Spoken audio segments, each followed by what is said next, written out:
Sir, we are live now. With all your permission, I'm starting this Okay. session. Good evening, everyone present here. I am Faraz from IJCP. Welcome all the participants on today's webinar. Let's welcome today's speaker with great honor, none other than Dr. Quresh B. Maskati, sir. And let me share some of the achievement of sir. Sir has done MBBS, MS, TUMS, FCPS, FICS, and consultant ophthalmologist at Maskati Eye Clinic, Mumbai. And today he is going to discuss on a very important topic, that is ocular surface disorder and dry eye disease. By taking not much time to know more about this topic, I would like to invite sir and hand over this session to sir. Over to you, sir. Kindly proceed from there. Thank you, Faraz. As Faraz said, it's an important topic because post COVID and post the number of the gadgets that we keep on increasingly using, the dry eye disease has really shot up exponentially from the time about 1 million years ago when I was in training to now. And almost every second or third person seems to be having some sort of dryness. Previously, it was only in the elderly, but now we are seeing it in youngsters. So, no matter what your specialty is, whether you're an eye doctor, whether you're a family physician, or any other specialty, one good thing about dry eye is that you don't need big sophisticated instruments. You don't even need your eyes. I'm going to teach you how to diagnose this problem with your ears. So, just give a patient hearing to what I'm saying, and then a patient hearing to your patients. And almost 75% of your dry eye patients can be diagnosed just by listening to them. So first, a little bit about anatomy. Our tears sit on the ocular surface. So what is the ocular surface? Ocular surface is the entire conjunctiva, which is the thin transparent layer over the white of the eye, and the black portion that you see, which is actually the cornea, which is a transparent dome like the glass in front of my Rolex watch. And that along with the fornices, where the conjunctiva is there under the lids and up to the lid margin, all that constitutes the ocular surface. So surface is basically covered with conjunctiva and with cornea. And above the conjunctiva and cornea, there is a tear film layer, which is composed just like you have a three-story building in Mumbai or anywhere. It is composed of 3 stories or 3 layers. The layer which is closest to the surface, ocular surface, to the conjunctival and corneal epithelium, is called the mucin layer. Mucin layer is secreted by the conjunctival goblet cells, and above that there is a large layer. 80-85% of the tears is composed of this water, which is an aqueous layer or watery layer, which is secreted by the lacrimal glands and accessory lacrimal glands. And above that, the Almighty designed a superficial lipid layer, an oil layer, secreted by different glands called meibomian glands. They secrete oil. There are about 20 such glands in upper lid, 20 in lower lid. So about 80 between the two eyes. So God knew in advance that when you put oil over water, the water doesn't evaporate. So he used this principle to prevent early evaporation of our tears. So if this whole mechanism is there, if the edifice is sitting well on the ocular surface, then you don't get dry eye. But many a times this is not so. There are a whole host of medical conditions which are associated with dry eye.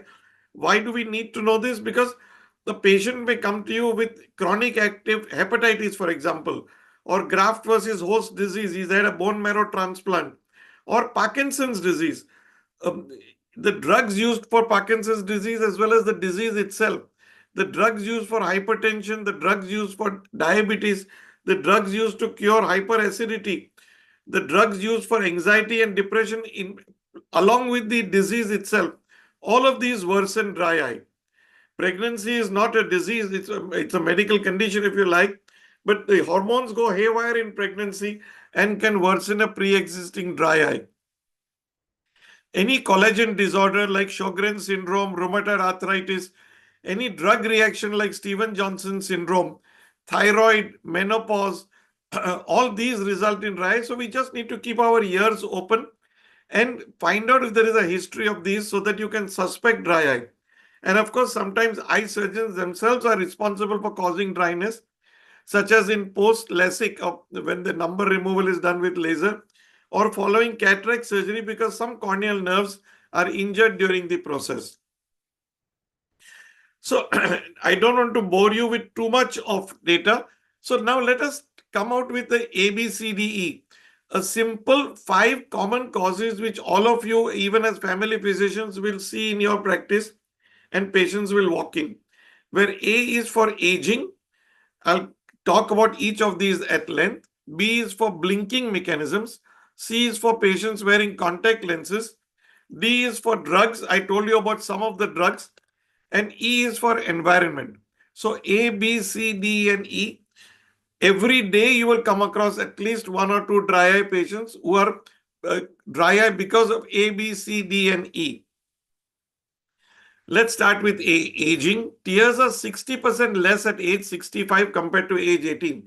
So if you have an elderly person who comes to you, says he comes from the village where there's no pollution, he comes to the city where there is pollution, he comes for cataract to me. These elderly patients can easily develop dry eye because they're already on the borderline. The tear production is already down. Then I tell them that, for cataract surgery, your blood pressure is 130 over 90. My God, that is too high. You take these antihypertensive drugs. So the antihypertensive causes dry eye. Then I tell them that your sugar is very high, 144 post lunch blood sugar. My God, no, it's too much. So let's give you some sulfonylureas or some other oral anti-diabetics, and that can cause dry eye. He's come to the city which is polluted, that can cause dry eye. So many cataract patients are already at a disadvantage. So A is for aging. We need to remember for all our elderly, they are more predisposed to dry eye. B is for blinking. The problem is usually inadequate blinking, but sometimes children develop a habit of excessive blinking. Now, if you can see the picture above, God designed our eyes to blink 30 times, 25 to 30 times a minute, every 2 to 3 seconds. But when we stare at the screen, when we stare at the iPhone or the mobile phone or the computer, laptop, desktop, we stare in such a way that we don't want to lose any data which is there. So our eyes remain open for longer, our blink rate becomes less, our tears evaporate, and this causes relative dryness. We give it a name, we call it computer vision syndrome or CVS. And there are children who, as I said, blink excessively, so the tears don't spread evenly across the eye during blinking. So disorders of blinking, excessive blinking, and more importantly, inadequate blinking. C is for contact lenses, and this is quite natural because you're giving one more surface from which the tears can evaporate. So it can worsen a pre-existing dry eye, and because it sits on the tear film, it disrupts the tear film, reduces the stability of the tear film. So that's why it can cause dry eye. So we tell contact lens wearers not to wear for more than 8 hours at a stretch. If they have to wear it for more time, remove it for half an hour to let your eyes breathe a little bit, let your tears spread evenly, and then wear for another 8 hours. D is for drugs and medications, and you'll be amazed at the types. Of course, coffee, too much of coffee and too much of alcohol, not under drugs, but they can also cause dry eye. But drugs which we use for common colds, the decongestants, the antihistaminics, diuretics, antidepressants, beta blockers, antacids, all these can cause dryness. Even the preservatives in the eye drops and oral contraceptives can also cause dryness. And this is a very partial list. So must ask history of what drugs the patient is on. So D is for drugs. And E is for environment. If you're at high altitude where the air is drier, if you're at pressurized airplane cabins, the air hostess comes around with this normal announcement that for your comfort, the outside air temperature is minus 40 degrees, but for your comfort, we have kept it at a cool 22 degrees. The problem with air conditioning is that air conditioners suck the water out from the room. In our Mumbai, where I am, it drops it onto the neighbor's balcony below me. I'm on the 11th floor, so it drops it on the 10th floor balcony. The room doesn't like to be without water, so it sucks the water out from my eye. So my eye becomes dry. If you're in the US or in a cold climate and you use heaters, exactly the same problem as air conditioners. And of course, the more the pollution, the dust, the toxic fumes, the more the dryness in the eye. So we need to know a little bit about what environment our patient is. So E is for environment. So to summarize, keep a high index of suspicion, ask leading questions about work, environment, contact lenses, medical conditions, what medications the patient is on. Observe the patient as a whole when they enter the room. What is his gait like? If he's got a shuffling gait, he could be having Parkinsonism. If he's got knobbly fingers, he could be having rheumatoid arthritis. If there's a malar flush on the cheeks, he could be having acne rosacea. So more than 90% dry eye patients can be diagnosed with your eyes and ears alone. I have so far not even talked about torchlight examination. So it is not very difficult to diagnose dry eye. What are the symptoms of dry eye? Now that we know A, B, C, D, E as the causes, common causes, what are the symptoms? 15% of patients will have tearing or epiphora as a symptom. And you'll wonder if the patient's eye is dry, how is he watering? That is because when they blink less, the tears accumulate at one place and don't spread evenly across the eye. So there are some areas which are dry pockets and some areas which are overly wet. Those will, and second thing is when there is dryness, the mucin, the mucus layer, as you can see in the lowest picture, that little bit of mucus which is there, that mucus acts like a foreign body because it's not washed away by the aqueous part of the tears. And that causes a reflex tearing from accessory lacrimal glands, and those tears are not lubricating tears. They're just water. So that's why you can get watering in a dry eye patient. But commoner is burning sensation, a sandy foreign body feeling, itching, photophobia. He can't open his eyes. You see the picture on the top left where his eye is going up because of too much light. He can't bear the light.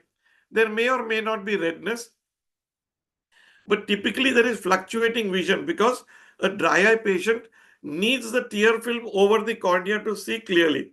If there are dry pockets, then the vision becomes worse at times. Then he blinks a few times and the vision improves. So that is called fluctuating vision.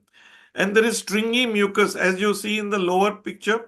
Just like some people like to dig their nose, some people play with this stringy mucus and keep on pulling it out of the eye. So you may or may not see it depending on if the patient has pulled it out. What are the signs of dry eye? Dry eye is often accompanied by lid margin inflammation. It's called blepharitis.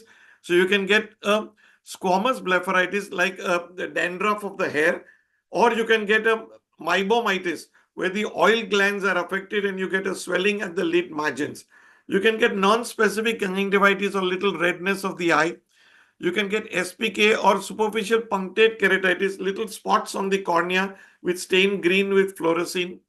And the lower tear film meniscus, if you pull the lower lid down, you can see a layer like a lake above the lower lid. That's called the lower tear film meniscus. So that is decreased. We can see it on slit lamp examination. And the tear film, if you pull the lower lid down and look inside, it should be clean water which you should see. If you see mucus and see debris like the pavement, the area, the gutters near the pavements which have not been cleaned, if you see what I would call kachra in the tear film, that means the aqueous component is deficient, so it's not washing away the tears. In late stages, you may get epithelial filaments. If you see the lower left slide, there are some little rednesses there, and there are some dots which you see. Those are the mucin which gets twisted and sticks onto the cornea. That's called filaments. When it falls off, it leaves a little mark there. That's called an erosion. And if you see the lower right, there is conjunctivochalasis. It's a very big word. It just means that the conjunctiva becomes so saggy. It forms like ridges above the lower lid. So that sagging conjunctiva holds the tears and prevents them from spreading everywhere. There are certain tests that we do. Again, as I said, 90% can be diagnosed without test. I'll just run through the tests. One is called the Shermer's test, which is a little bit of a Wattman's 41 filter paper, which has got markings on it. We put it in the lower lid in the fornix like this and ask the patient to keep his eyes closed for 5 minutes and see how much of that filter paper has got wet. 30 to 35 millimeters should get wet in 5 minutes. If less is there, 10 millimeters, 15 millimeters, we know there is dryness, and the aqueous component is lacking. And then we have several ocular stains like lissamine green, rose bengal, and fluorescein, which we use to stain the eye. If it is rose bengal, it will stain the conjunctiva. So if you get this sort of a staining pattern in the open exposed area of the eye, we know that we are dealing with a dry eye patient. You can also use fluorescein and lissamine green, which are green colored stains. Then there are sophisticated tests which some of us as dry eye experts have to keep in the clinic to impress patients. One is called tear film breakup time. So we put a drop of fluorescein on the cornea and see how long it takes for the fluorescein to evaporate. So a dry spot occurs on the cornea, and it should not occur, at least after 10 seconds it should occur, then it is normal. If the tear film breaks up in less than 10 seconds, it is called abnormal. Then there is tear osmolarity test to see the thicker the tears, that means less the fluid inside, that means the osmolarity is high. So there are sophisticated machines costing over 20 lakhs, which is not required, not practical. Institutes keep them. And then we have laser interferometry of the tears. We use a machine like you can see, they called an SBM machine, to examine the quality of the tears using lasers. And we can actually measure the meibomian glands and see the extent of the meibomian glands and how many meibomian glands are missing. That's called meibography. And use a machine to calculate the tear meniscus level. So these are all tests which we do as ophthalmologists or dry eye practitioners, but practically not required most of the time. So there are levels of dry eye: level 1, level 2, level 3, level 4. Now we after 2017, we call them stage 1, stage 2, stage 3, stage 4, mild to moderate to severe to very severe. And left untreated, a chronic dry eye may become a progressive disorder. So patients suffering from dry eye may move between the severity levels. So from mild to moderate, moderate to severe, or if you treat them well, they can go backwards also from moderate to mild. So our disease management can be optimized for individual patients depending on how severe the disease is. Now that we know that there is the ABCDE of dry eye, we know that the symptoms of dry eye are watering, burning, sandy foreign body sensation. Some of the signs are fluctuating vision and the stringy mucus in the eye and some kachra in the tear film. Let's talk about treatment. So one of the things is if you're all the time in an air-conditioned environment, you can put a small humidifier. These are very inexpensive. On Amazon, I have no financial interest. They cost between 5 and 10,000 rupees. And they humidify the air around you so that your own tears disappear less. So this is, I just showed you one tabletop model of a humidifier. But basically, in the mild to mild cases of dry, eliminate the exacerbating factors. So if you're a computer programmer for 14 to 16 hours, take breaks in between, take reading breaks, eyes closed during the rest break every 20 to 30 minutes. Close your eyes for about half a minute or 1 minute. Blink more often. Increase the humidity either with a humidifier, or you sit with your back to the air conditioner so that the air conditioner is not directly pointing towards you. So avoid dry heat, high altitudes as much as possible. Avoid passive, even if you're not a smoker, if there's people smoking around you, that passive smoke itself can cause dryness. And prolonged contact lens wear you need to avoid. So these are some changes in your lifestyle which you can do to so that you don't have to use medicines for dry eye. This works in the early phases. Our goals as physicians is to diagnose the dry condition and recognize its causes so you can treat the cause. We need to educate the patient in management of these chronic disease states. Why do we need to educate? Because unless you educate, there are about 200 different types of eye drops, lubricating drops in the market. And they will say, I'm not happy because there's no instant coffee. Dry eye takes time to improve.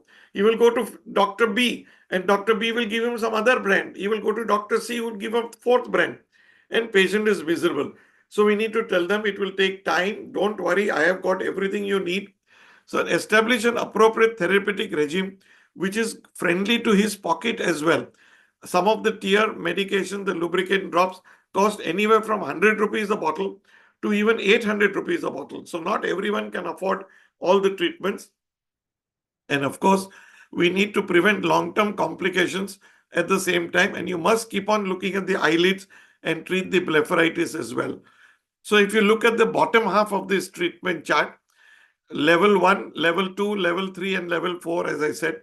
So in level 1, I told you that we do patient education, environmental modification. We can give any tears even if they have preservatives in them.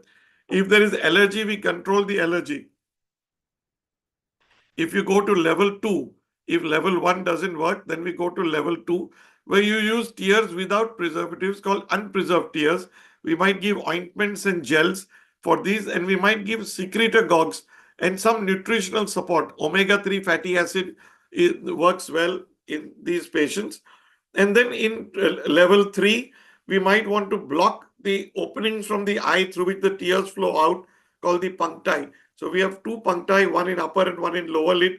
So we can put punctum plugs there so that the tears remain in the eye for longer time. And in level 4, we won't discuss it because that's in the realm of cornea specialists, where we use some surgeries, salivary gland transplants, and things like that. And if you see the bottom of the picture, bottom of the table, meibomian gland disease must be treated at all times when it is present. So we do it with lid hygiene, we get wipes. We do it with hot compresses. It's called thermo massage because we use big names to impress patients. So saying hot compress is not very sophisticated. We say we'll give you thermo massage, which is the same thing. And we give oral tetracycline as a side effect of the oral tetracycline, not because of its antibiotic effect. It regulates the lipases in the meibomian glands and gives you better quality of tears. So medical treatment, as I said, artificial tear drops, ointments, sustained release polymers, and we treat associated the blepharitis. I told you about meibomitis. If there is squamous blepharitis, as you can see in the bottom, like dandruff of the eyelashes, we use lid wipes to clean it, and we use tea tree oil to get rid of the demodex organisms which cause this squamous blepharitis. And there are some immunomodulative therapy. I won't go into the details, such as cyclosporin and lifitegrast. Luckily for us, these are all available in our country. Very rarely, because of some systemic conditions, we might need to give systemic immunosuppressive therapy, like in Stevens-Johnson syndrome. So mostly you divide it into tear replacement with artificial tears, which offer lubrication. Preserved is less good than preservative free, but preservative free is more expensive. So in early stages, you can give preserved. And we must educate the patient that we are replacing your tears, not giving you redness relief. Redness relief can be given by steroids. So if they go to the chemist, they will get steroids which will worsen the dry eye. In the picture below, you can see the lacrimal plug which I'm inserting. That's called a Herrick lacrimal plug. It's on a stillet. I push the plug in, it goes in, folds by itself inside, and I remove that stillet which is there. So you can get lacrimal plug which goes into the lacrimal puncti, into the lacrimal passage, or you can get a punctum plug, as you can see, which sits on the lacrimal punctum itself. But artificial tears are the mainstay of dry eye treatment. As we see, the 4 bottles of life, the milk bottle, then the cold drink bottles, then the alcohol bottles. And then as we grow older, we need the saline drips. I think we need, as we are living older and older, one more bottle, which is the eye drop bottle with tears, which is the most affordable and least invasive form of relief. So just a quick glance as to the type of ingredients which are there. We won't go into the details. There is carboxymethyl cellulose. There is called CMC. There is sodium hyaluronate called HA. Then combinations of these. Then you have HP guar, which is a sticky material. Then you have drugs which have eye drops which have got HP guar plus sodium hyaluronate. Then you have HPMC, which is hydroxypropyl methyl cellulose. And then there are many other available as well. So CMC, HA, polyethylene glycol and propylene glycol, HP guar, HPMC and trehalose, these are the ones which are commonly available. and the DUES 2, which is Dry Eye Workshop 2 in 2017, which had 150 people, experts talking about dry eye and making recommendations. They did not say that any of these is superior to the other, so you could use any of these as you like. The DUES 2 also came out with the algorithm of how to treat. They said first ask triaging questions, just like you would do in a casualty, to make out whether there is dry eye. Check what risk factors, is he in an air conditioned environment, is he a computer programmer, then find out the symptoms and do at least one. According to the DUES 2, you should do at least one of the three tests: the non-invasive tear breakup time. Osmolarity, as I said, is difficult, but ocular surface staining we can easily do. And then we classify them into mainly evaporative dry eye, where the tears evaporate. In our country, almost 75% are evaporative dry eye, and about 25% are aqueous dry eye, where the lacrimal glands are not secreting well. And then we treat the patients accordingly as mainly evaporative or mainly aqueous deficient, but usually there is a mixture of the two as time goes on. So to conclude, my take-home message is: determine which tear film layer is primarily involved. For evaporative dry eye, lubricants contain PEG, PG, and with HP GO are effective. Can also try HA containing drops. While for aqueous deficient dry eye, drops with CMC with osmoprotections may be preferred, and Trehalose can be added in these as well. Thank you so much for your attention. I hope you've enjoyed this brief talk, and I'll be happy to answer questions. I'll stop sharing screen now. Thank you so much, sir, for giving your valuable time and sharing your knowledge on this topic. I definitely think this session knowledge is going to help all the participants on their practice also. Sir, I can see, sir, we have received some questions, sir. With all your permission, shall we take these questions? Please go ahead. Yeah. Yes, sir. First question is from Dr. Anuj. He is asking, what is the efficacy of non-pharmacologic therapies, that is, functional plugs, warm compresses in the management of dry eye disease? So these are very important. They are to be done at a later stage. In the mild cases, we don't need it. But if there is meibomitis, then every time there is meibomitis, you must use warm compresses, because the mebum is the oil. That oil remains inside the eyelids and it doesn't come out. It's like a toothpaste when you press it out. So when you give warmth, the mebum becomes liquid and that flows out. So you need to give warmth and then give compresses. It is important that the patient is taught how to do it correctly.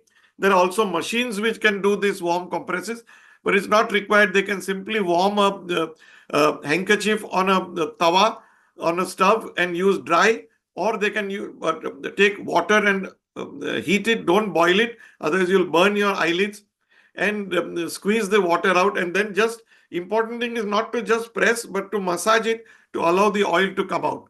And punctum plugs we use in aqueous deficient dry eye to retain the water in the eye. First, we test with what is called temporary plugs, which dissolve in 4 days, which is collagen plugs. And if the patient gets a wow factor, he says, wow, I'm really feeling much better, then we put the silicone plugs or the permanent plugs. Thank you for us. Thank you so much, sir, for answering this question, sir. I hope that participant have received his answer. Moving forward, sir, I can see another question from Dr. Yash. He's asking, like, how are new artificial tear formation improving patient outcomes, and what should doctors do for the recommending them? So the newer the drug is, the chances the more expensive it will be. And as I said, there's nothing really much to choose from.